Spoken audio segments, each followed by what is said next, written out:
Big toe is big for a reason. It's really important. And so many people, when they push off of their foot, they're not using their big toe.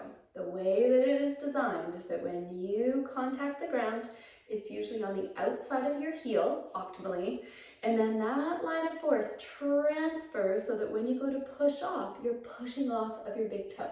The bones, the arches, the ligaments are all designed to take force that way. If you land more on the inside of your heel, your calcaneus, and then you end up pushing off of your arch, that is going to cause a bunion because it pushes the big toe to the side, let alone so hard on your passive structures, so plantar fasciitis. It's going to irritate your Achilles, definitely going to cause some problems at your knee eventually, and your hip, and then all the way up into your back. So learning how to use your big toe, so important. And also knowing when we go into that push-off position, that propulsion, it is one of the best opportunities for training intrinsic foot muscles, foot core.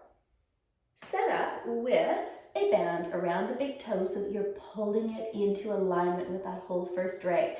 We're going to be pressing through the big toe, and if your big toe is not in full alignment, you won't get the motor output of flexor hallucis longus and your foot intrinsic, foot core.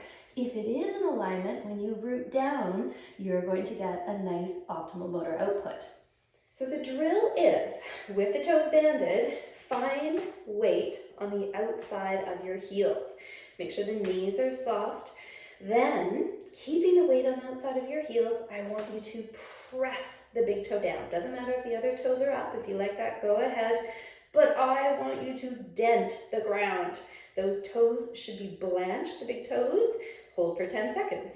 Keep checking that you haven't lost the weight on the outside of the heel. You should see with this short foot activation, meaning your medial arch increases. You may even see your transverse arch increase.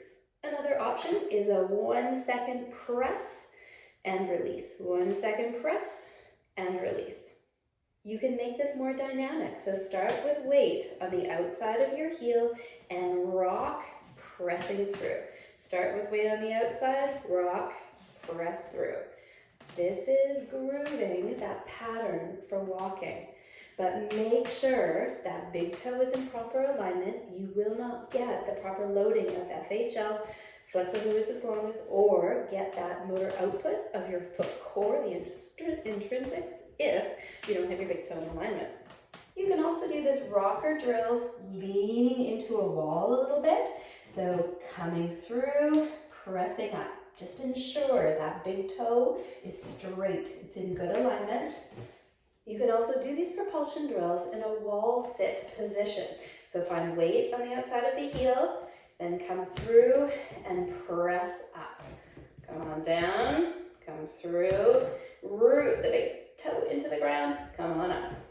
Banded posterior chain. So banded toes if your big toes are not in alignment, and then straighten everything out. So the feet are at 12 o'clock. You are pushed back a little bit so that you're getting more of the whole posterior chain, so you're not at 90-90, you're away from the wall a little. Organize your core, root that big toe into the wall, and then lifting up and drive the heels forward. Hold for 10 seconds.